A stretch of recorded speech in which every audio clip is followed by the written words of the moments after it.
Good morning. Welcome to the Unitarian Universalist Meetinghouse of Provincetown, where we affirm the inherent worthiness and dignity of every person and where we support each other on our spiritual search for truth and meaning. My name is Vicki Barstow. I'm a member of the worship committee here at the Meetinghouse.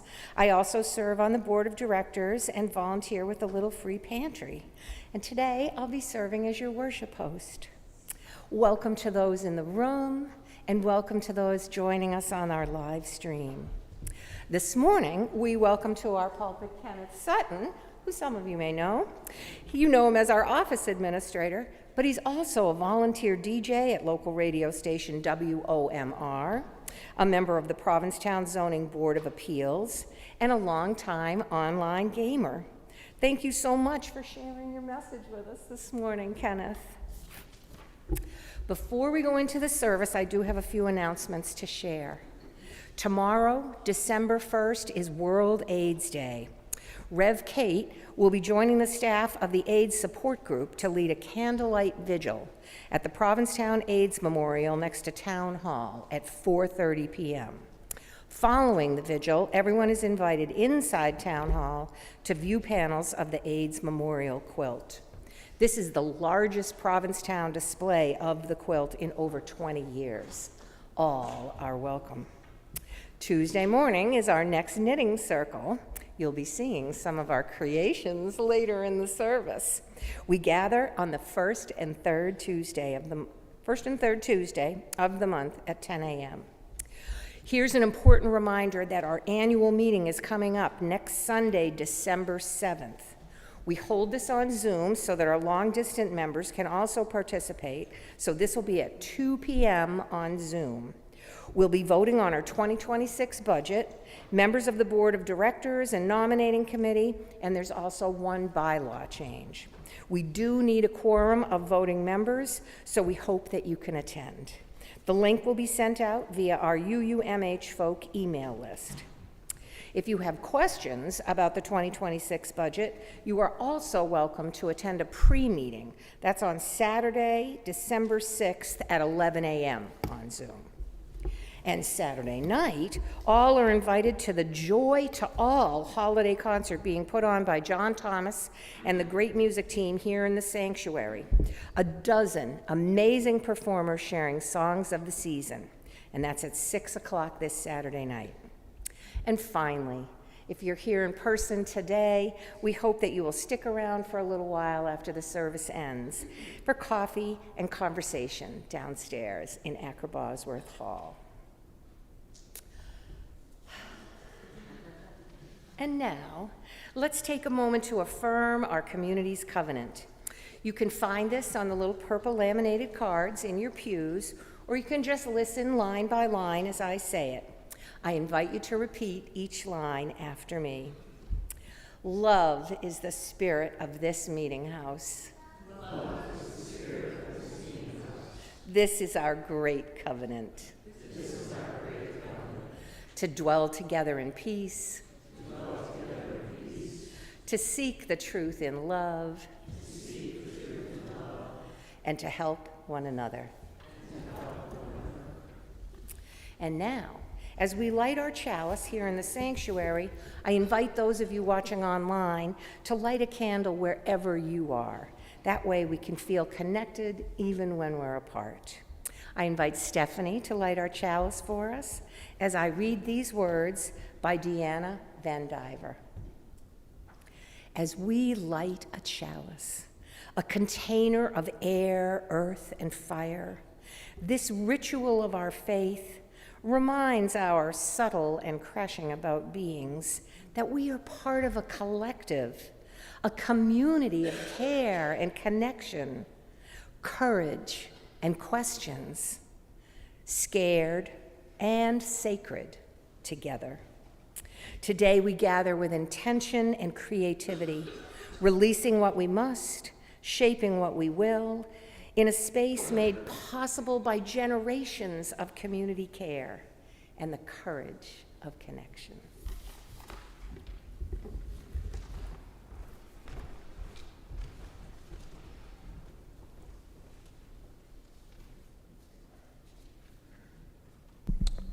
Good morning. Today we also light the first candle of our Advent wreath. The placing of candles upon a circle of evergreens is an age-old tradition. Lighting additional candles each day or week as the light wanes has been part of human rituals for centuries upon centuries. The original Advent wreath in the Christian tradition dates back to the 16th century and included a candle for each of the 24 days leading up to Christmas. For us here in this time, we light one candle each week.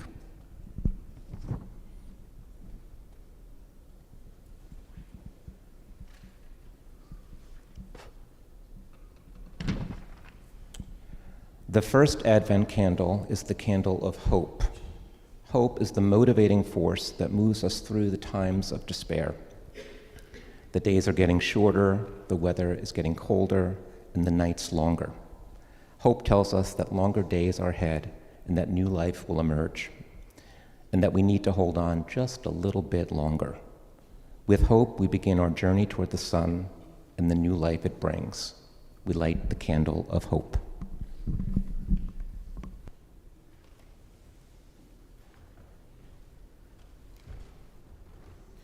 And now I invite you to join us in singing our opening hymn, number 22, Dear Weaver of Our Lives' Design.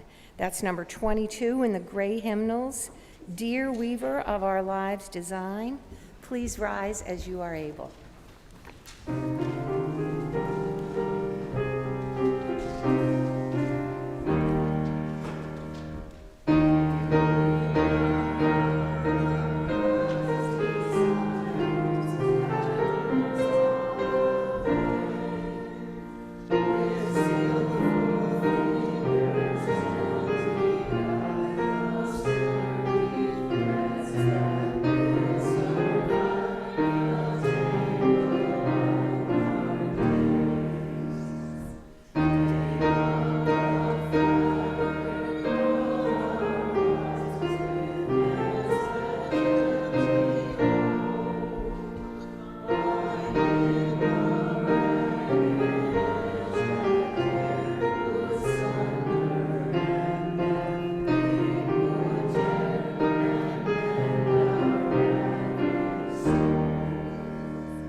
I'm delighted to be up here again. Thank you to Rev Kate and the worship committee for the invitation.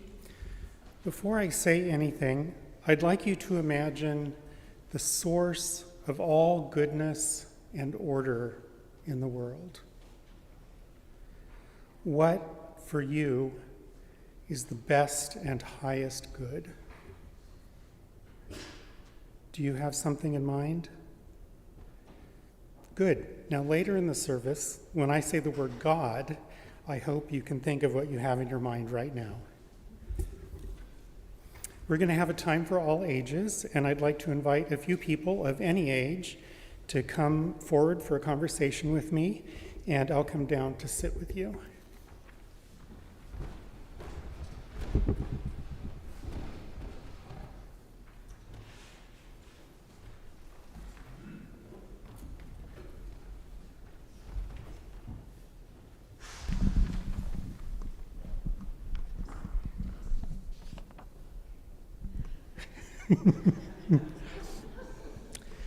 So, what do you find comforting? And is there an object or any objects that make you feel safe and comfortable? Do you want to come on?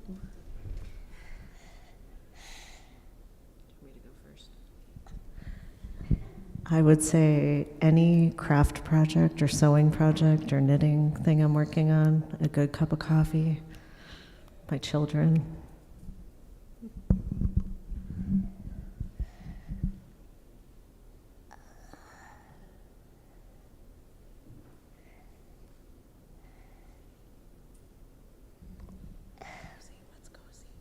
Big cozy.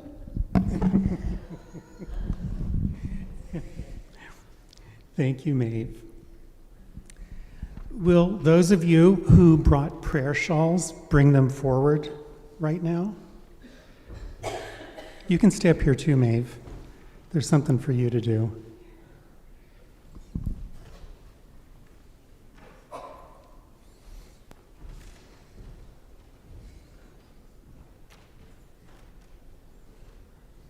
Oh, okay.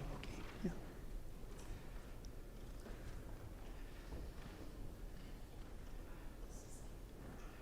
Come on up.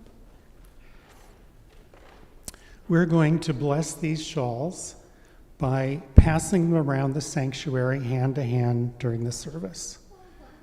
You might wear one for a while or hold it in your hands and put your very best hopes and wishes into it and then pass it to somebody else.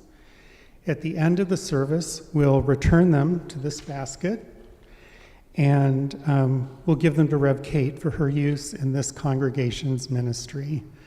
And that way when she gives someone a shawl, it will carry the blessings of all of us here. Can you please take them and distribute them around to people? And these two.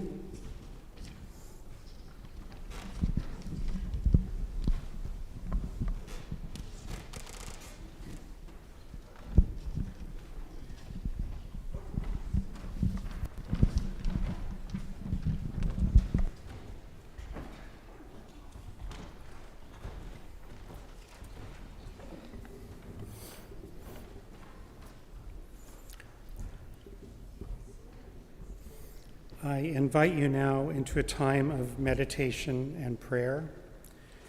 During this time, or at any time during the service, you are welcome to light a silent candle at the table to the right of the pulpit, where there is a journal to record your thoughts and prayers.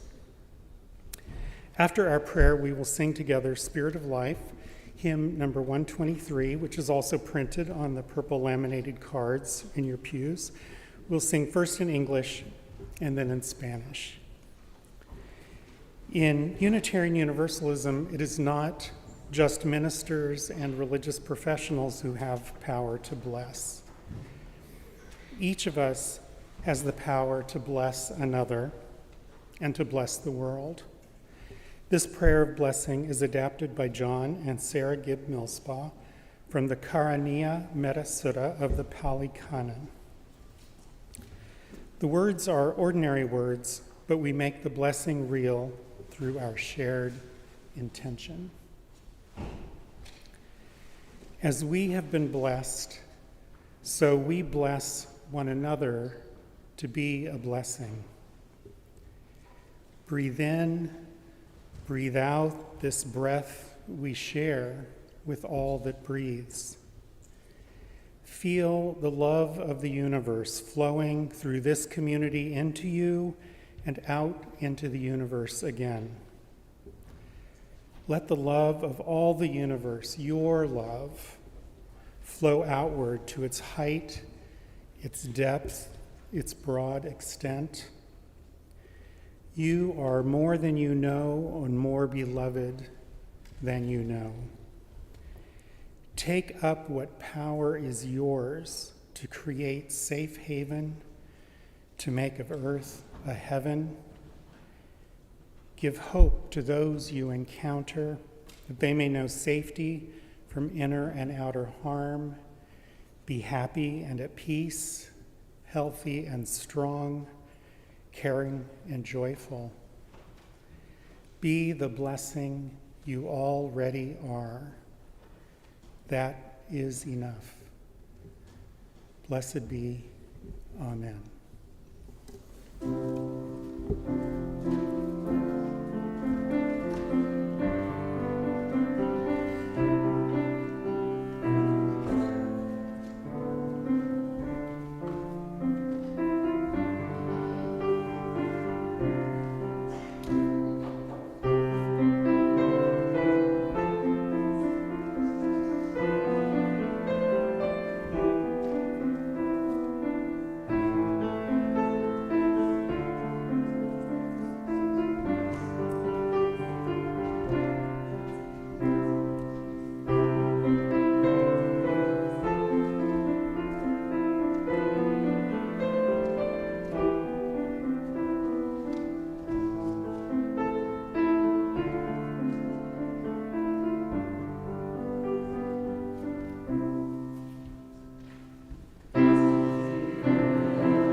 Today's reading is called Many Threads Make a Blanket by Tara Humphreys. It begins. I want to tell you a story about a group of people, not in some far-off remote village, but in an apartment building in a bustling city. It was one of those apartment buildings that's so big that most people who live there don't even know the neighbors on their own floor. Maybe they know someone across the hall or right next door, but more often than not, people travel through the hallways with headphones on and their faces glued to their phones. Raise your hand if you've ever lived in an apartment building. It's most of us. I still do, so we have lots of experience with this. The people that everybody in this particular building knew were Lee and Sal. They lived on the 6th floor at the end of a long hallway, but they were always out and about. Lee always wore a purple cap, and Sal was always chipper. They both greeted folks by name, asked how they were doing, and even remembered the children's birthdays. One day, after Lee and Sal hadn't been around for a few days, a neighbor from the 6th floor bumped into Sal in the stairwell. Sal was not their usual chipper self and actually looked quite sad. The neighbor asked Sal how they were doing, and Sal shared that their beloved Lee had passed away. A gifted listener, the neighbor had a conversation with Sal about their grief and about how Sal felt as if the blanket of warmth and love that used to wrap around them, basically Lee's presence, was gone. As the neighbor continued on their way after the conversation, they had an idea. They could make Sal a grief blanket, a dark, warm cloak to wrap around them during their time of mourning. They knew some churches had knitting ministries, so why couldn't they have their own kind of knitting ministry? When they returned to their home on the 6th floor that evening, they pulled out their old wooden loom and began rummaging around for fibers, fabrics, threads, yarns, etc. Not only could they not find anything in black, they couldn't find anything at all. But they remembered that they had seen a young man in the lobby knitting the other day, someone they recognized from floor 6. If he has yarn, maybe he has fabric or thread or something that will help make a blanket. The weaver asked the knitter, who didn't have any black fabric but did have some red yarn, and he knew someone from the 7th floor who sewed. He was excited to give some of his yarn to this effort, knowing and loving Lee and Sal himself, and also to pass along the message to the sewer. The 7th floor sewer was sad to hear about Sal's loss. She had loved Lee too, and she didn't have anything black, but she did have some yellow fabric. She was happy to contribute what she had. And she had a friend on floor 2 with a small child who always had the cutest little boiled wool booties, and they looked homemade. So she offered to ask if they had any spare wool. The 2nd floor family were indeed into boiled wool crafts. They had always admired Lee's purple boiled wool cap. They were so sad to learn about Lee's death, but happy to contribute to the blanket. They did indeed have extra wool to share. It was purple, not black, but there was plenty of it. The 2nd floor family then asked their neighbor, who asked their friends on a different floor, and soon enough, the 6th floor weaver had an apartment full of fabrics of all kinds, yarns and threads and mystery materials, definitely enough to make a blanket. None of it was black, however, but they were sure Sal would understand. So they got to work on their loom. They wove from side to side while building mates they'd never met before dropped by to see how it was going. As they wove, they got to know their neighbors better, grown-ups, kids, elders. It was like an unexpected open house. They swapped stories and reflected on their love for Sal and Lee. Eventually, the blanket was complete. The weaver held it up. It was lumpy and bumpy and crooked, and it contained every pattern imaginable, every color of the rainbow. It wasn't what they had imagined giving Sal, but as they held it in their hands, they knew it was just right. The next day, the weaver knocked on Sal's door, and Sal came to the door wrapped in a black fleece blanket. The weaver, seeing Sal had already had a grief blanket, began to move the lumpy, bumpy rainbow garment to their back, embarrassed, until Sal's face lit up and they exclaimed, "And what is that?" "It's for you," the weaver said, holding it out to Sal. "We made it for you, so you'd be wrapped in love by, well, all of us." "All of us?" Sal asked. "All of us," the weaver said. In the end, every single apartment in the entire building had contributed. Sal was delighted. Lee would have loved this, they said, still in disbelief that so many people not only knew who they were, but contributed to make this precious gift. They knew the road to grief would be long and winding, but realizing that though they lost their beloved companion, they were wrapped in the love of an entire community with all its lumps and bumps, patterns and colors, life felt possible again. Over time, as Sal emerged from their grief, they noticed that not only were they better connected with their neighbors, but that their neighbors were more deeply connected with each other. And for the first time since losing Lee, they did not feel alone.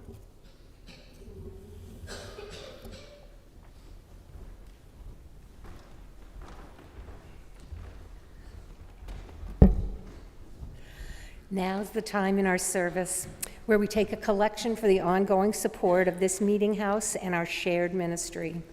As we enjoy a musical reflection by our choir, we welcome your donations here in the sanctuary or online through PayPal or Venmo.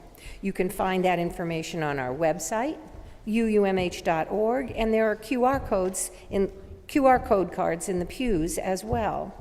I invite 3 volunteer ushers to come forward for the collection. On and off-site, your offerings will now be gratefully received.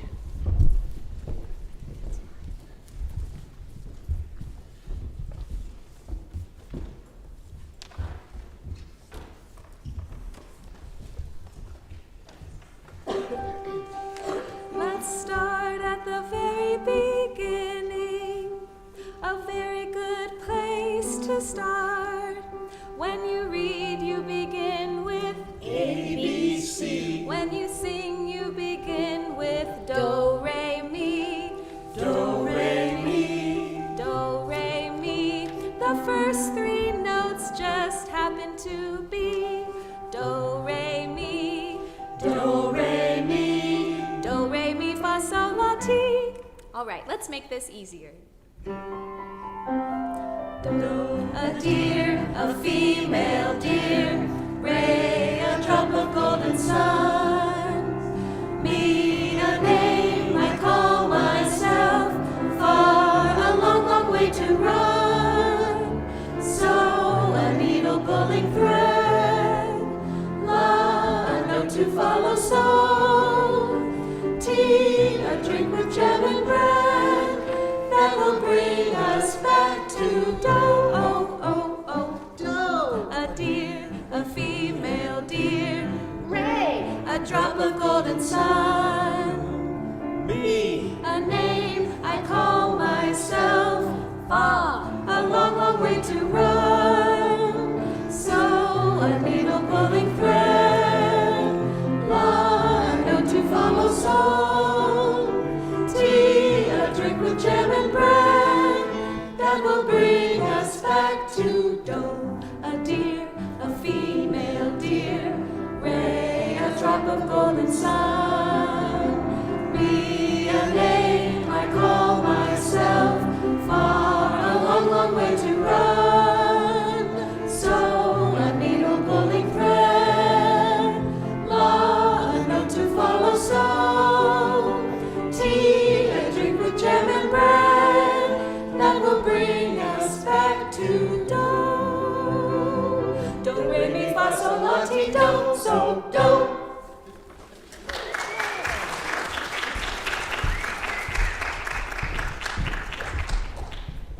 Thank you.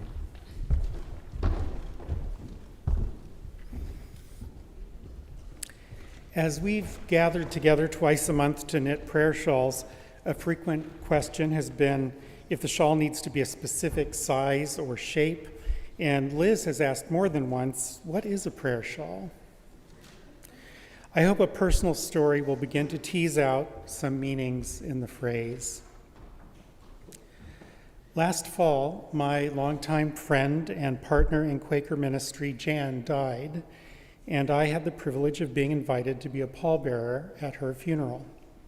It was a green burial in the small burial ground at the Mount Toby Meetinghouse in Leverett, Massachusetts, with memorial trees and saplings nearby for other friends I've known, sheep in a field next door, and Mount Toby rising in the background, a lovely, clear New England fall Saturday.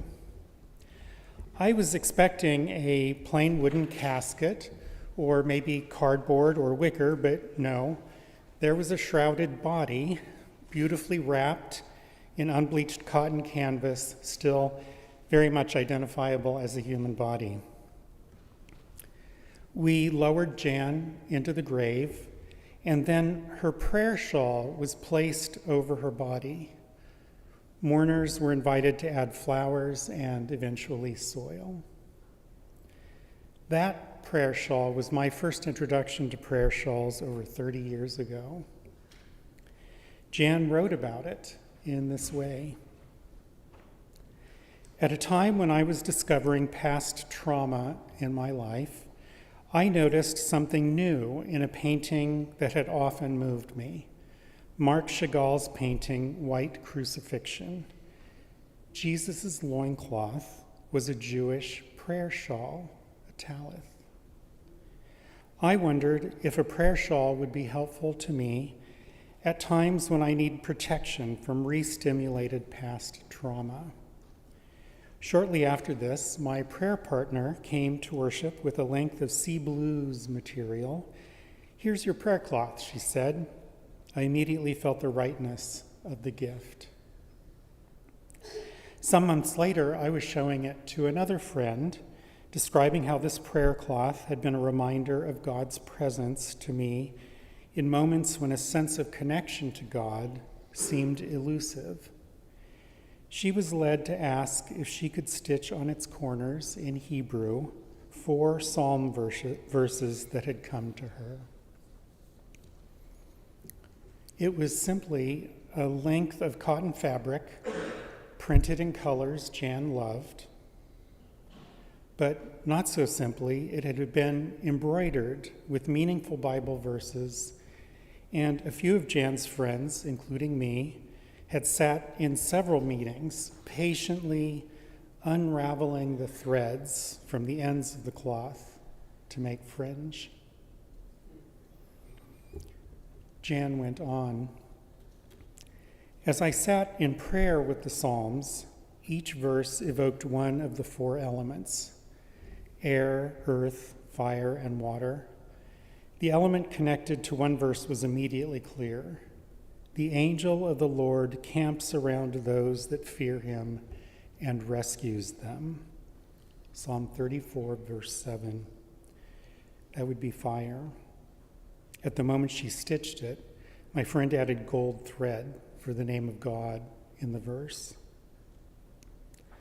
Another verse, you hem me in before and behind, Psalm 139, verse 5, helped me realize the way God hems me in is fluid, like water. Even though he surrounds me, I'm not boxed in. I can move. Clearly, this verse was water.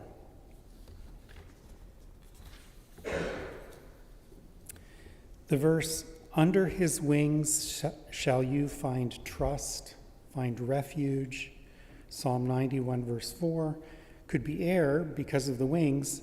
However, when I looked at the Hebrew letters for this verse, I felt these wings were not in air, in flight. They were the wings of birds grounded, covering their young. Sometimes the Hebrew letter was a completely enclosed circle, total covering. Sometimes the letter looked like a roof or a wall. This reminded me of times I'd felt God covering me, providing some shelter, but with an opening where I could move out when ready. The letters themselves spoke of varying degrees of refuge under God's wings. So this verse was earth. This left air for he shall hide me in the secret place of his tent. Psalm 27, verse 5. When I connected this verse to air, I felt, yes, God's tent is like air. It is everywhere. There is nowhere I could be that isn't in God's tent.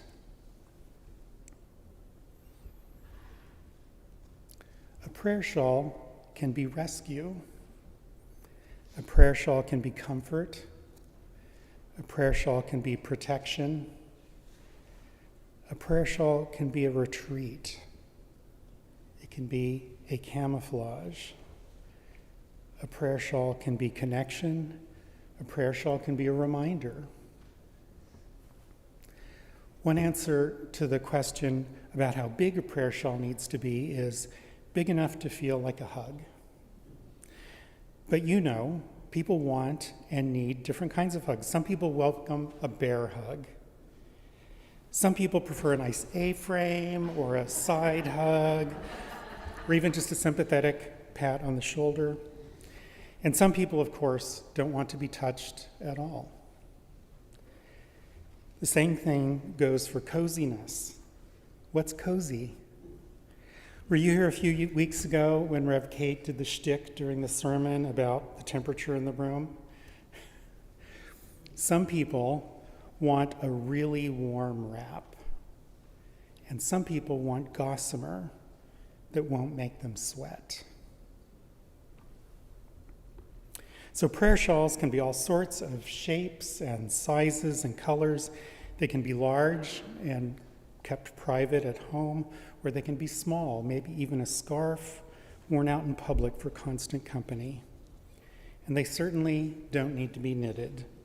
What seems to be important is that they are created, given, and received with intention.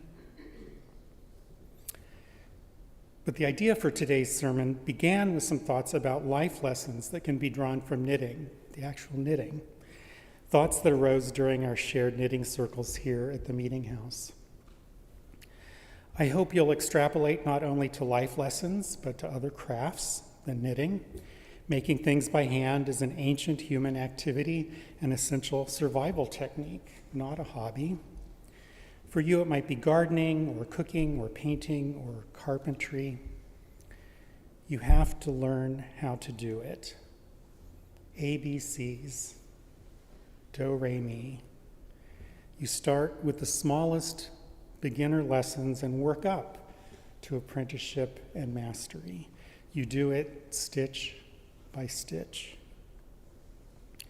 At one of our first meetings, someone said, I made a mistake somewhere and I have a different number of stitches now. What should I do? For some knitters, this would be an existential crisis. They would need to locate the mistake and undo their knitting back to that spot and redo it. But I said, oh, just keep knitting. Or maybe I said, oh, here's how you knit two together, and then just keep going.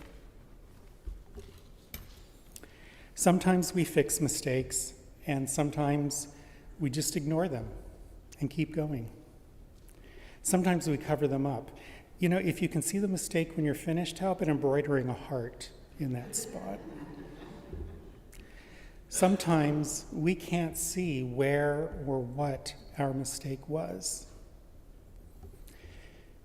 You might say, that's all well and good for knitting, but what would our lives be like if we just ignored our mistakes? And I want to assure you that I'm not recommending that you just ignore your mistakes. Even in knitting, there are mistakes that, if ignored, will cause the entire project to unravel, or which don't seem to matter until later, long after there's any reasonable way to correct them.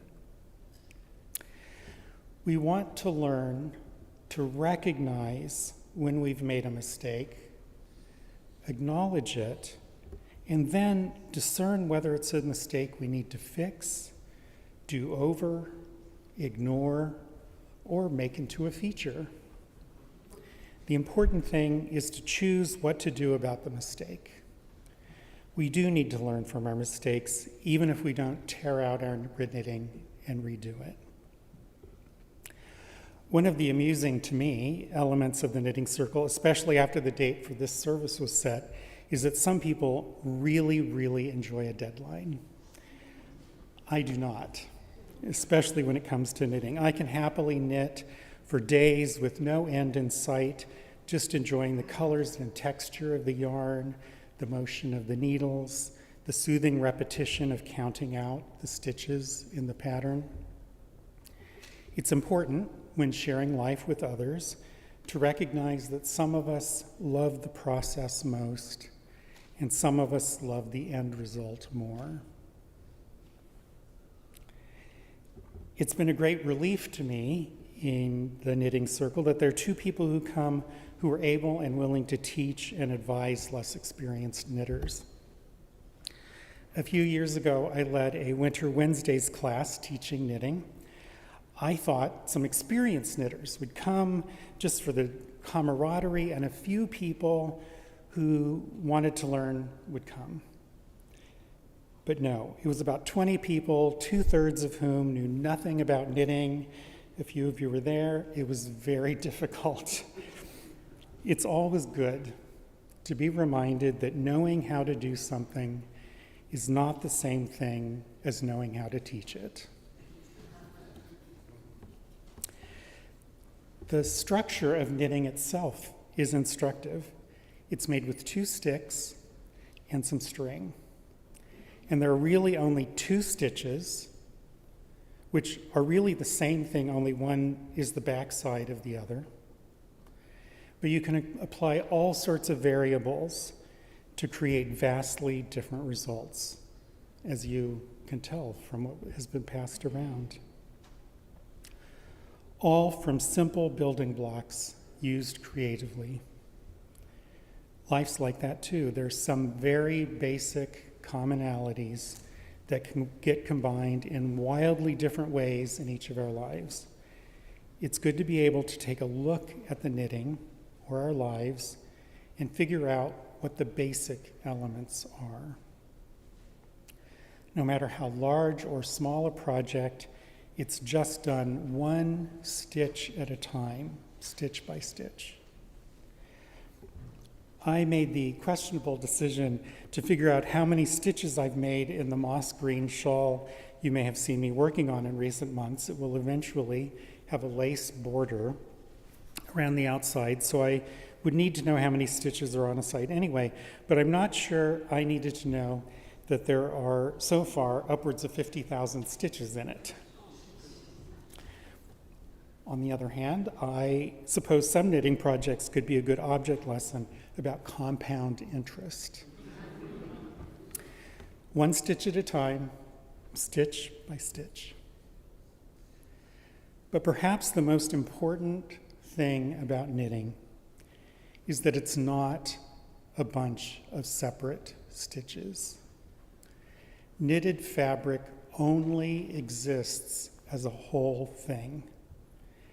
If you look carefully at a single knit stitch, it's not a knot. It isn't even a loop. It's really just a little wave in the yarn.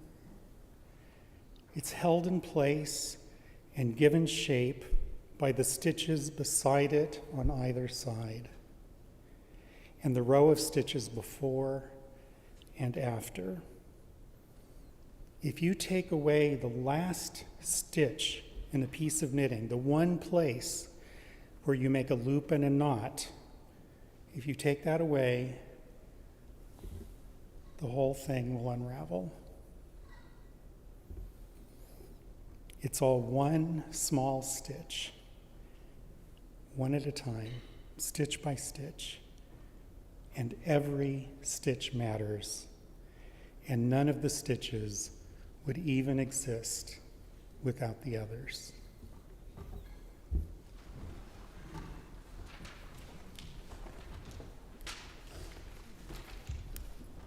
It's beautiful to see you all passing them around out there. I can feel the love going into the shawls. I now invite you to join me in singing our next hymn, number 18, What Wondrous Love. That's 18 in the gray hymnal, What Wondrous Love. Please rise as you're able. Heather's going to play it through for us once to learn it, and then it's all on the left-hand side page. Don't jump over to the right-hand side.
It has become our practice to pose a question based on the theme of the service each week. It can be a topic of sharing at coffee hour today or with friends during the week. If you'd like to delve deeper into this question, we invite you to join us at our Zoom coffee hour on Tuesday evening at 5 p.m. Please contact the office if you need that link. Our question this week is, what are the very small elements you use to stitch together a loving community? What are the very small elements you use to stitch together a loving community?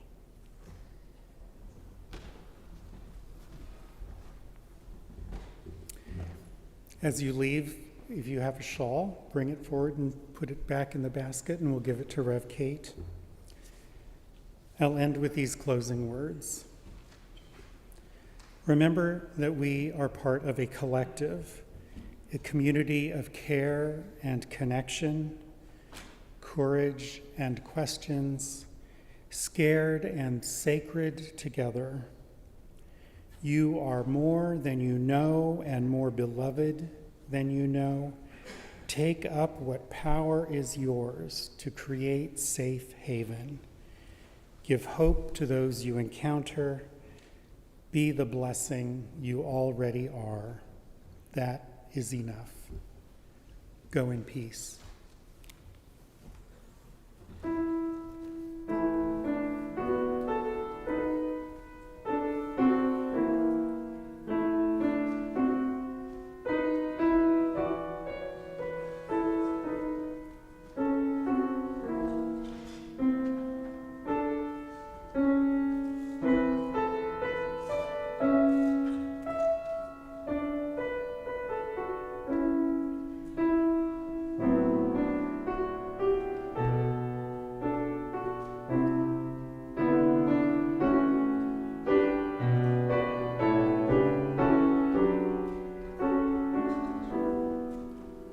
Amen.